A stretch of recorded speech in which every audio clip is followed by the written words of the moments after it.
back to the 2014 North American Challenger Series playoffs. We're just about set for Game 2 between compLexity.Red and compLexity.Black.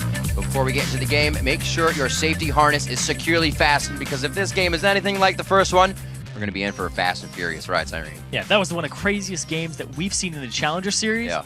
A 4-minute and 22-second inhibitor turret, a 22-minute Baron. It was a dominant performance by compLexity.Black from start to finish. And remember, they dominated every Challenger team they played besides LMQ in the first Challenger Series, and then in the second one, they had to forfeit. So we haven't seen much from them lately. And this last game, it looked like they had something to prove. And I have to say, I think they proved it. It makes sense. If compLexity.Black can prove it one more time, they'll advance to the semifinals and move within one series of the Summer Promotion Tournament. Big stuff. Oh, yeah. And this is a must-win for compLexity.Red. If they lose, they are out of the playoffs, and they have to wait for the Challenger Summer Series for another shot at the promo tournament. That's a long way away. It is a long way away. Not many teams really like to stick together through that. But when you see that they have Cloud9, yes, big things can happen. Oh, yeah. Good things come to those who wait. And when I say it's a long way, it's not a long way to play in that tournament, but it's a long way to get into the LCS because we take a break after the summer. The break of the post. We'll see what everybody can do, get themselves ready for the next one. Coming into these games, however, we are in the playoff match here for the Challenger Series. compLexity.Red, I don't even know if they had a chance to falter in the first game. compLexity.Black was just on point. They played a very good game, and compLexity.Red was trying to adapt the whole time. I think the way the game happened, the Amumu pick hurt them in that sense. I'm sure NK Inc. has a great Amumu, but the way the game played out, it was not a game for Amumu. Oh, yeah. It was a sad mummy. Even sadder than normal. Even sadder than usual. Just Some devastated. Soggy rat. Devastated mummy. So that game, compLexity.Black saw the pick, and they said, all right, this is our game to dictate the pace of. And they were like, all right, this is going to be a turret pushing game. Amumu can't win that. Yeah. He just flat out cannot. Most other junglers do decently. Amumu just cannot push turrets. No auto attack reset, no attack speed increase. It's just very, very sad. And especially since it's the top turret, you cannot push that thing. It's got that extra resistances before 8 minutes. They strongly put themselves in that position too, and then continue to push it, seeing it happening. Like we said, adaptation is going to be a big one. On the fly for compLexity.Red this game. Now being on the blue side may favor them a little bit more. They get to kind of mentality play with picks and bans here. Yeah, they were compLexity.Red on red side last time. It didn't work out. Now we'll have to see if it's really the switch-up that does it for them. compLexity.Purple. Red Just mixing colors now. Then they could be any side and it wouldn't matter. Well, we still use purple, so I can't. Dang. That's true. Kha'Zix Solution being taken out right now. None of that hard carry for the lane that Impactful would be putting up in that bully of Lucian early game. Or Kha'Zix slicing your face off from NK Inc. They don't want him having a pivotal jungler. The Amumu may not have looked that good, but they still respect NK Inc. as a jungler. They know he can do big things. And here's the standard bans coming out. I was going to say, I think it's Elise because it's a contested pick, and we had high on the desk saying our picks are different depending on who we play against. Yeah. Because whatever somebody else prioritizes and you're good with that champion, if that's their number 1 and you're number 2, pick it. Because you force them on a number 2 to meet you on that. That's right. You make them uncomfortable on figuring out the notebook. Yeah. It can help every team spread the word. The Notebook, huh? I just thought of the movie starring Lemonation. What do you want to pick? Tell me what you want. Pick it all. It's not that simple. Westrice and Brokenshard, the Thresh and Caitlyn lane. Looks like they knew exactly what they wanted to pick. Safety on top of safety for a long-range lane. What can they answer with? compLexity.Black kind of showing what ROBERTxLEE can really win a lane with. May see why the Lucian was banned out there. And if he picks the Ezreal, he's going to say, and he does, he's like, I'm going to play what you played last game and show you how it's done. So he's going to play Ezreal into Caitlyn, and I don't think that compLexity... Actually, no, it's the same. Sorry, they swapped sides. Right. Blah, blah, blah. So he's going to play the same thing and say, I can actually do well on that champion against your Caitlyn. So I like a high priority there. I also like the switch up where this might actually be Prawley's Annie, because he has run Annie in the LCS. It was actually, I believe, one of the first few games he played when he was on compLexity, and he said, I just wanted to. It was fun. And he did so well. So that's actually a little bit of a flex pick coming in for compLexity.Red. It could be Prawley's if it was on his side. Right. I hate that. They're both compLexity. So I think compLexity's going to win this game. I would bet on that. That's such a good call. It's so... they got you on It got me too. It got me. I was thinking of what you were saying. Oh, I threw you off. We're back in. You guys did not hear that.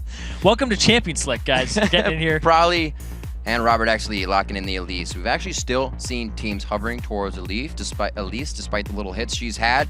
But Westrice getting the Jax again. It's not like they're not paying respect to it, but what are you going to band out? It's kind of like the worst of the worst are banned out, and there's still the worst left. Yeah, there's still a lot left on the table here, and compLexity.Red saved their top lane pick here.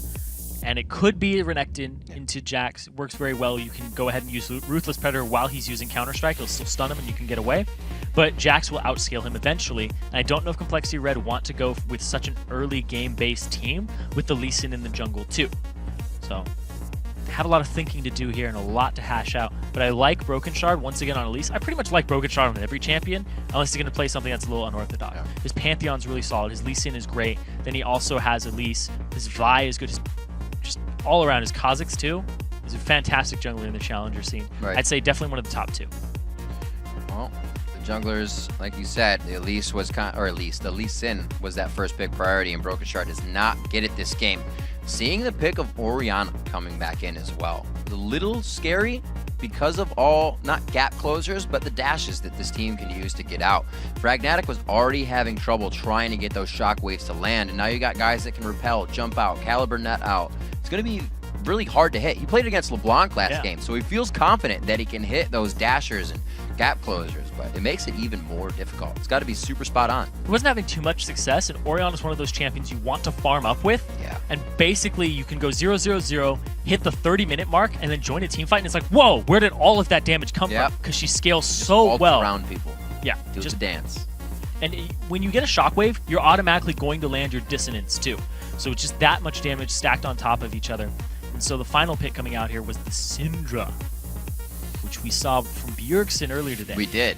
So I wondered when that would happen. Saw a great Syndra today. Saw a great Orianna today. They have a lot to go ahead and try to impress us with here. So our expectations are high.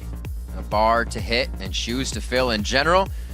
So Brokenshard goes with the Elise, something that he can get in the face of NK Inc. with. But this, I believe, gives NK Inc. Like I said last time, he was playing the Moo. You don't really outplay somebody with a Moo. He tried to one time and kind of bandage toss after he stole the blue to get away or flash out, but he didn't. Now on Lee Sin, those impact plays can actually happen for him. And I think the team gets a little more confidence from that too, knowing that they're not going to have to follow a Moo in just because he bandage tossed. They can get Lee Sin there, safe, get a kick out, get the engagement for themselves this time and not against themselves. Yeah, and the ball delivery system is probably going to be Lee Sin or Renekton. That's really your only options. Yeah, but they have to use that this time. I think it'd be good. But they have an Annie too. So Annie can go ahead and line up the engagement with a flash tibbers. Gives you enough time if you're reacting right on point and you are on the same page to go ahead and throw your ball in there and get a shockwave. You don't necessarily need a ball carry system, but I like team composition here a little more for compLexity.Red. I think that lane swapping is not in their favor at all.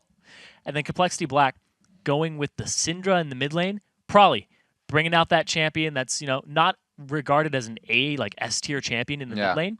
Like, he was always like that too. He's like, I'm going to play Annie mid. I'm going to play Ziggs mid. And that's like, actually, Ziggs mid is fantastic. And now he's like, I'm going to play Syndra. And maybe with Erickson on the back of that too, might turn out to be another great champion. Probably's got that little crystal ball. He knows what's coming up. Well, look at this matchup. That was beautiful to leave probably last pick. I mean, you're on red side. Usually you do that. Leave your mid lane up to counter the entire team or somebody else that's going to make the impact plays. But looking at the matchup between Syndra and Ori, I just feel like that's such a counter for her because you walk up to move your ball, which takes time, and boom, there's a ball on you. Boom, there's a ball on you. And it's not yours. You want to move it. You really have to play the my ball's already out and I'm zoning with it all the time instead of keeping the shield on you, which is then even scarier as well because you want that shield right away. Yeah. I feel like it's going to be a pretty cool matchup in the mid lane, and I'd be interested to see if Fragnatic can actually take that. It's pretty ballsy. The mid lane right there. We're going to have to go at each other, see who comes out on top. We will.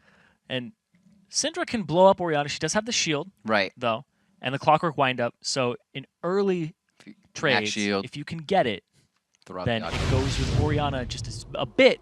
But in terms of team fighting, Orianna definitely comes out on top in just a flat. And you see that Fragnatic is afraid and takes the barrier out of respect for the ultimate from Syndra. That's true. He does take it. One of the strongest ultimates coming in at level 6. Besides Victor, I think if you sit on Victor's ultimate, you get up there and damage as well. If I think you can Fiddlesticks maneuver it. Has the most potential. Maybe Gangplank if you run around and hit every single wall. Yes, yeah. It'd be so hard to do, though. We'll We'll see what they decide to do. It's the simple fan out, once again, from compLexity.Red. It's kind of like they have magnetic forces pushing them apart at the beginning of the game, and they set up this personal line of scrimmage to be sentries. Played a little differently this time. Bubbadub starts with the ward and places at his own blue to see the invade coming out here. So they're going to go for a blue, and no matter what, they are going to run into compLexity.Red unless they walk up to their red and compLexity.Red walk into their own blue. So there's just, or Black walks into Red's blue. Just compLexity versus compLexity. We could just keep it like that. If compLexity does this, then compLexity. Hey, we were right about who was going to win last game. Oh yeah, compLexity. Dang right, got that one. compLexity will win this one too. We'll have to see. They may be able to bring it to a game 3 against compLexity. Starting off in the top brush, it is going to be that late invade that you were talking about, Zyrene. Jezie, he'll be able to get himself out safely, but this is going to be a take. Hopefully, we'll see NK Inc. get himself over right quick. This could be devastating, too, because it's just NK Inc. and Jezie over here on this side of the map. TP is available for Westrice. Jezie, once again, does not have that spell available. And if they invade about the 155 mark when it's getting started, they could actually have a majority of the damage from NK Inc. already on it, so Brokenshard can come up and steal it. But no, they go a little bit early, and they're going to see it, and the pings come out. Yeah, they say we need to move quick. Q over the wall coming in from NK Inc. He starts off going for the red, and the blue will be taken out actually for Impactful and the rest. No, they don't stay to take it. They want that CS in the lane. And they don't see that NK Inc. got himself to that red, picks it up, and now can he get out is the question, because we see that is where Brokenshard and Westrice are heading next. Ruh-roh. They're both level 1, though. That was the wrong way. Does he have anything to get over the wall? Oh, I was thinking probably might actually give him the Q he needs, but he flashes and gets out very nicely. Also kind of playing a little bit of distraction, but Westrice, he's going to stay in that jungle and start farming up. We got the 2v1 again.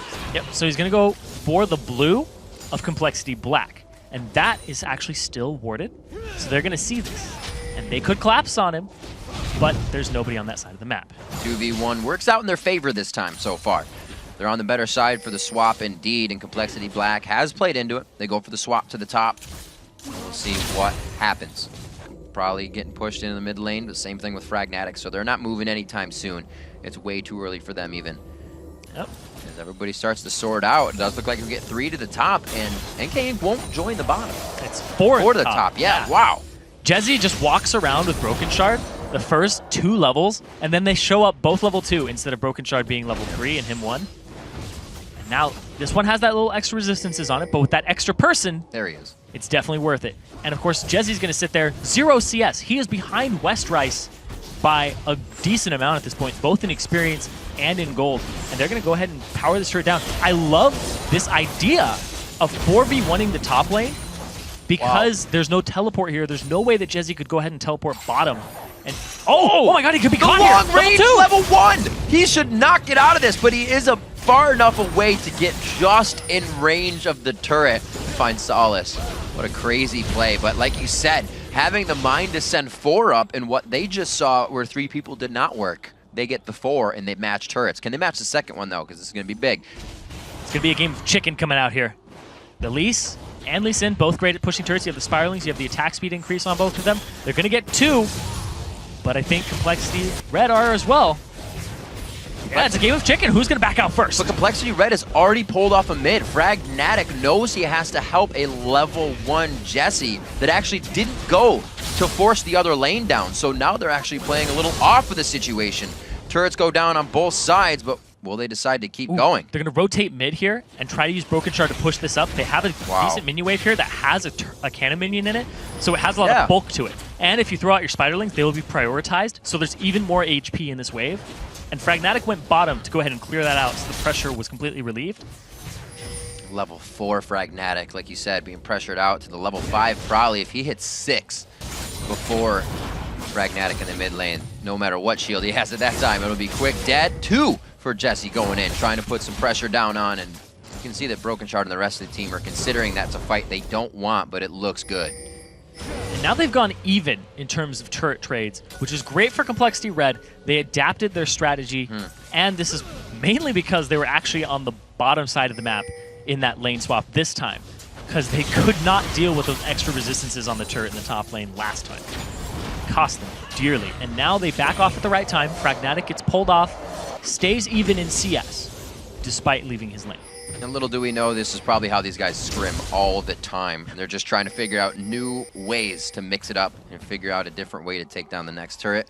Right now, it's still kind of the laning phase being broke very early and created for everyone here in the mid lane. Fragnatic stopped on backing, which shouldn't be too much more damage onto the turret. But compLexity.Black has prepped that last, or it wouldn't be the last one, that middle outer turret to go down very soon. SupportDaddy off on the side. He does have his flash and his stun available. They go ahead and get the lantern out. No engage. I feel like he could have had that. And the ward went down and they saw it coming. Right.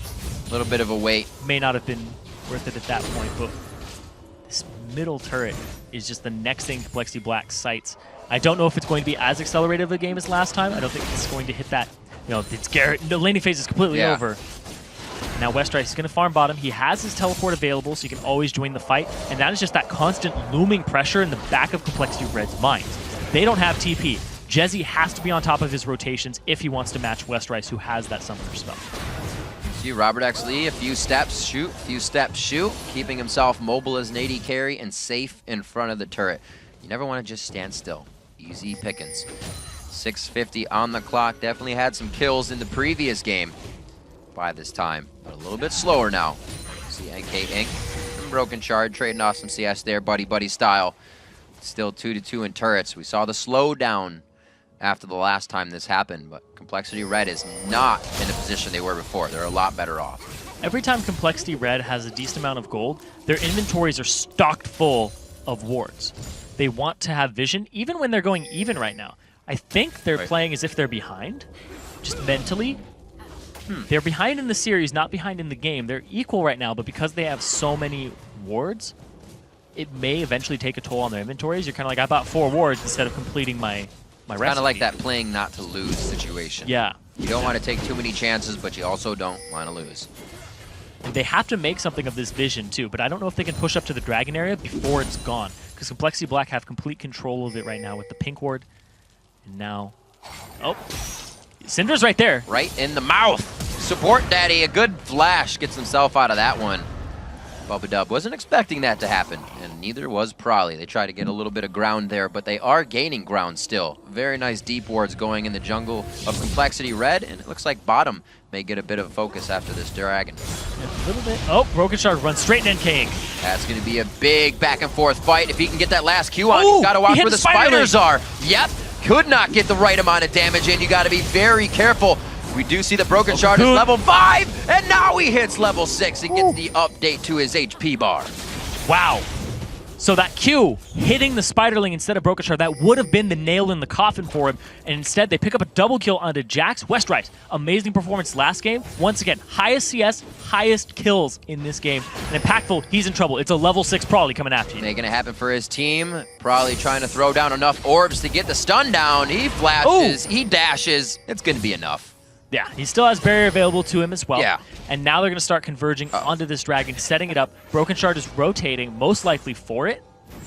But they do have that pink ward, and they're clearing things out. SupportDaddy keeping everybody on the edge of their seat. Always an inch away from being grabbed by Bubbadub. But he keeps himself safe. 3 pink wards down across the bottom of the map there. It looks like they'll have the one in that bush for quite a long time. I'd be surprised if that didn't live to the last part of the game. So Westrice has actually augmented his build. He went for the Blade of the Ruined King straight last time. Now he's picked up Machine after picking up the Vamp Scepter. So he's looking to chunk turrets as quickly as possible. Just walk up, empower, and like an auto attack, and then he's good. Get the Sheen, and that's all it'll take. Just do that, chunk it down bit by bit, and he'll be good to go. He's not looking to duel, he's looking to go for turrets. Dashing over the ward. Knows Probably sees him, so they're going to be safe in this situation. Seeing that pink ward as well, Brokenshard took that Sonic Wave from NK Inc. They know there's a pink ward in the Pixel Brush, gets pinged out there as well. Bubbadub trying to make some moves and put wards down. Lots of pings in as they try to pinch this one. Fragnatic face to face. Whoa! All right, gets the flash out. Definitely wasn't sure if he wanted that fight or not, but in the end, it looks like he was trying to pull everything in. Yeah, he was getting cornered the rest of the kill from the Lee Sin. That was pretty much his only option in terms of escape routes. Chunking him down. Very nice pullback. I was wondering if he was going to have the shield there. Yeah. Sometimes the ball does not make it as fast as the ace in the hole. They got the shockwave, which means it's safe to go for the dragon now. That's because true. You don't have that AoE ultimate when you're all clumped up. Still the threat of Lee Sin stealing it, So it may not be 100% go time. And Westrice, his teleport is still unavailable for about 50 seconds.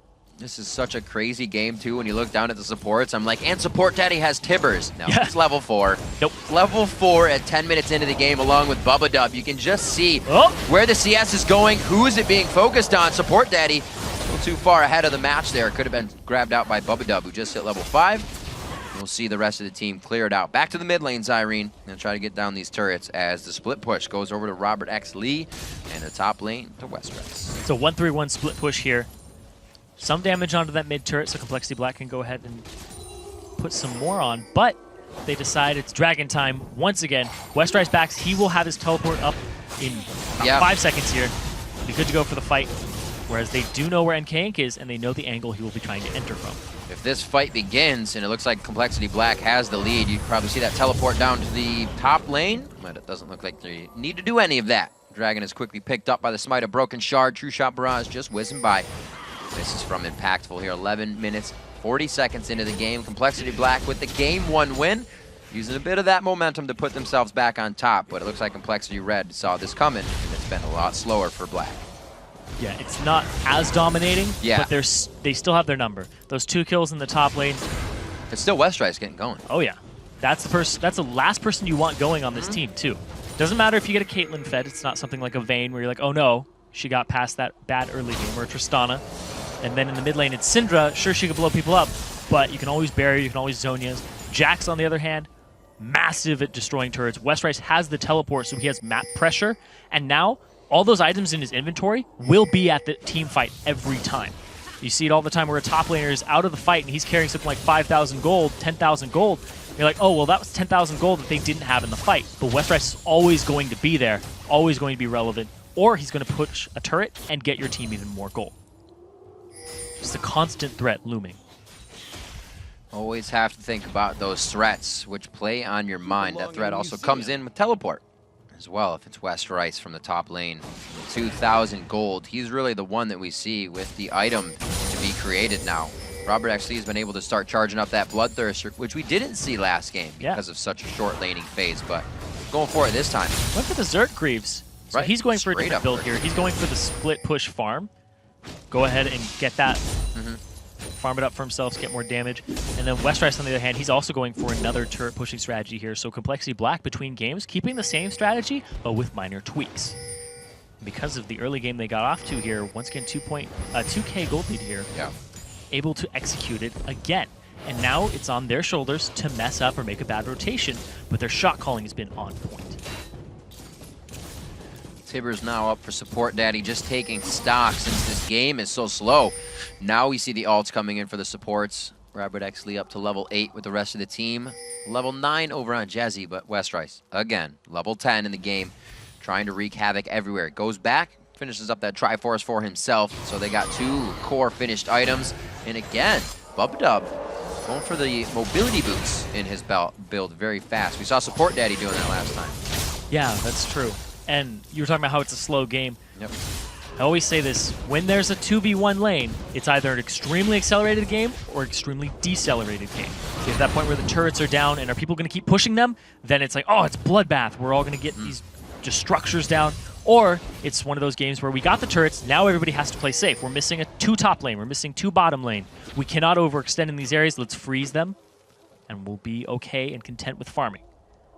And if you look at it, Westrice, once again, oh, he can duel Jezie right here.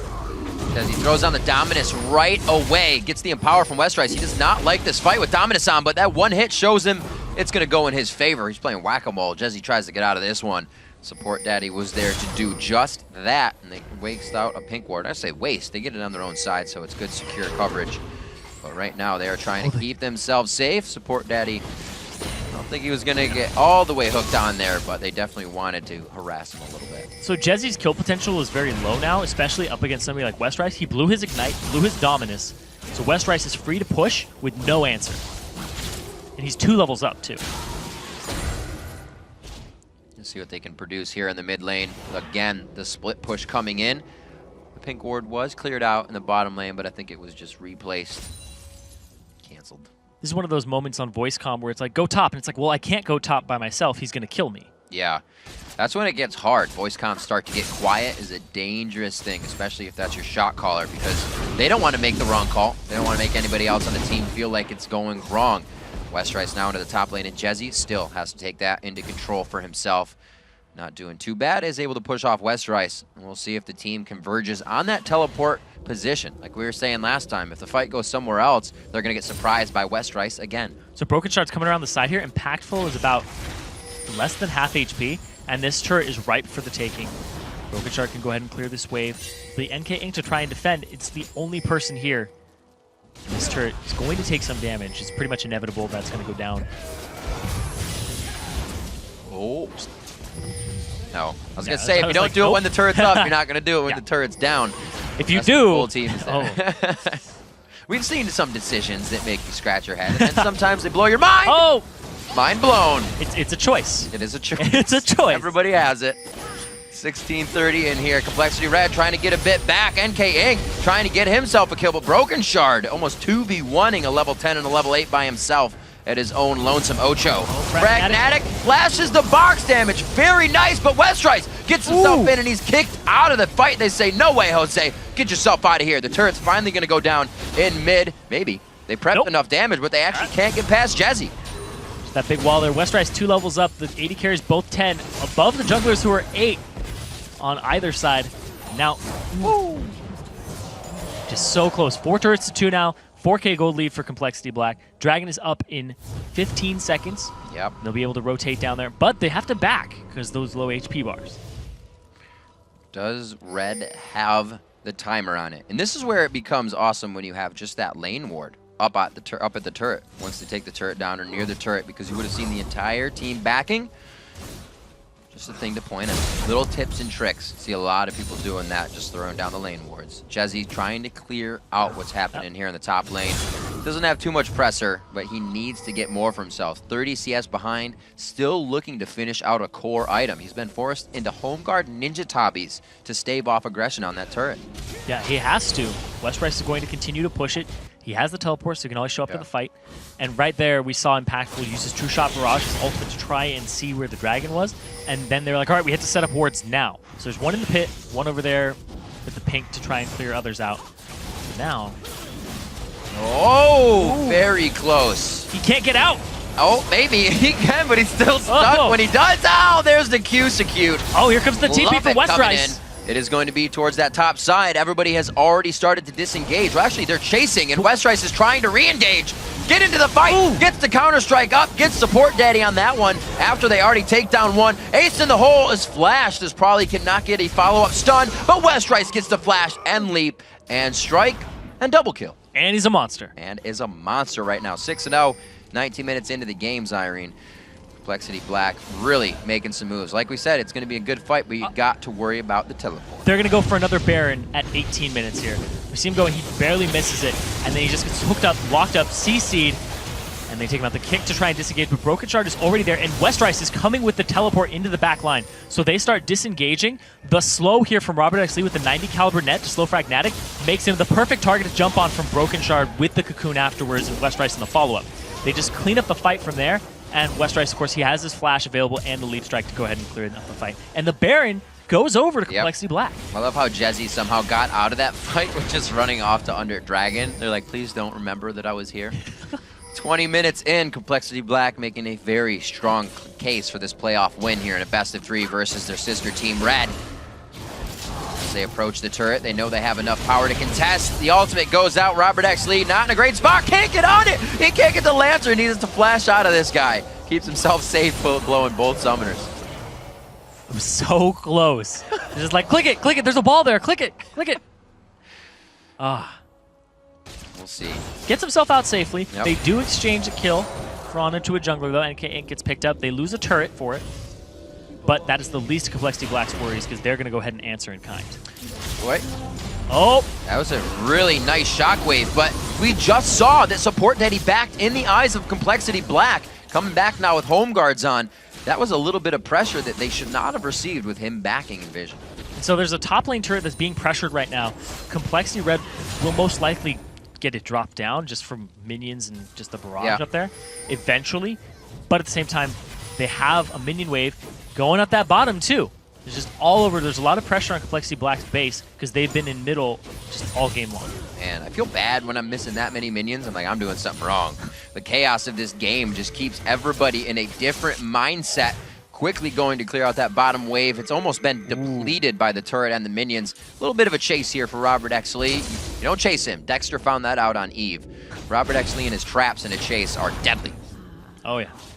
I like that he is throwing them down in combat, too. Yeah. Just all the time. We saw it last game. It was like a binding into a trap. Remember, if I haven't played Caitlyn for a really long time, it'll pretty much not put down a trap in laning phase, almost forget I have him. Yeah. It's an easy thing to fall into. And setting up the traps in the correct positions, too, like the choke points or the places that you know people are going to walk over when they retreat, are huge. But now, still 0 kills on the board for compLexity.Red, but they are even in turrets. Which just means that they've been rotating the spots that compLexity.Black have been leaving open for them. Meanwhile, in Westrice land, he's just fine. He's like, I'm going to push this. I'm 4-0-1. I am 3 levels higher than Jezie right now, and I have 2 completed items. Oh, a little early there. He's budging in front of the minion wave, getting himself in trouble. Another turret down in the top lane. A bit of that attack speed steroid from NK Inc.'s own ability and passive. And that essence coming out of Ezreal. Bubbadub taking tower shots. Taking quite a shot. Bubbadub not in a good spot. Jezie steps on a trap as he throws down Dominus. He gets exploded, even with the extra HP stats on him. And it looks like Fragnatic could get the leap here. Grandmaster goes on for Westrice, but he's not going to be able to throw down any lamp strikes. It looks like they are able to get the inhibitor here. A few more shots. They want some kills right now, Zyrene. They do not want that inhibitor just yet. It finally goes down after the kill. They're just trying to get it simultaneously. It looks like they could close out the game with 3 kills on the board. And 0 for compLexity.Red, unless they give up something right here. It's going to be a complete shutout in that regard. A possible champion shutout. Maybe the first one I've seen. 11 kills on the game right now. Some low HP bars. SupportDaddy tries to get in. Gets hit out. Also gets cocooned up in that one. Still trying to get himself in. Actually got hit up by Scatter the Weak from Prowley. And the Nexus is going down. compLexity.Black looks to take the playoffs here versus compLexity.Red, their sister team. Another kill going down onto Jezie. They are trying to get the batting order to come up once again, but they are not going to. A 2 clean game sweep for compLexity.Black versus their sister team, Red. 0-12 in kills in favor of compLexity.Black. Sub 23 minutes by about 4 seconds. 2 of the fastest back-to-back games we have ever seen in the Challenger Series against sister teams. Like compLexity.Black knew their strategy from the start and just played it to a T. 0 kills. I cannot stress how impressive that is. Okay. In the Challenger Series. Speechless there for a second. Hang on. And words to say. What an amazing game that both of those teams just played. There weren't, I'll say it, horrendous mistakes, because there weren't. Both teams outplayed each other at positions, but every time that compLexity.Red outplayed Black, it was only to slightly get back from what Black had already achieved. And that was the whole game. When you're always a few rungs down on the ladder, the other team's going to get there first. Oh, yeah. And the Orianna, they put a lot on Fragnatic's shoulders. Even though Fragnatic and Prowley were pretty much almost a non-factor in both of these games, it was really the Jezie and I don't know, it was Westrice Brokenshard combo up against Jezie and NK Inc. And how that was played out in the rotation and how that played out in the strategy too. Because I loved the fact that Brokenshard and Westrice were sharing experience to get both of them level 2. Because the typical strategy is our jungler will be 3 and our top laner will be 1. You shared some experience, but then they both go to that 2v1 lane. Yeah, it's like, oh, 4-on-1? Ha! Let's see you fight that. You can't. There's just no way. They had a good idea with it, too, with the frenzy on Elise and whatnot. Yeah. They made their move. But with the first day of the NA quarterfinals done, let's take a look at those hopes, the LCS hopes that are still alive. Starting at the bottom of the bracket, it's tonight's victors, compLexity.Black, and their semifinal opponents, Cloud9 Tempest. They will face off next Saturday, April 12th, with a berth in the Summer Promotion Tournament on the line. And tomorrow we will see the top side of the bracket in action as Curse Academy takes on VVV Gaming for the right to face LMQ in the semis. But before we get to the Challenger Series, the pros take to the Rift for the second day of Super Week. Kicking off the 6 games is the fight between XDG and Team Dignitas. And rounding out the action is the battle for first place. It's Erickson and Team Solo Mid versus Meteos and Cloud9. That's going to be a great one. And immediately following the last blast of the Nexus, the Challenger playoffs continue with Curse Academy taking on VVV Gaming. And remember, The games start at 12 noon Pacific Daylight Time, 9 p.m. Central European Summertime. That they do, and we're going to turn out the lights here after an epic day in the NALCS and the Challenger Series playoffs. But before we go, I want to say thanks again to our friends at Coca-Cola. Now for myself, Zyrene, and the entire live broadcast crew, thanks for watching. Good night.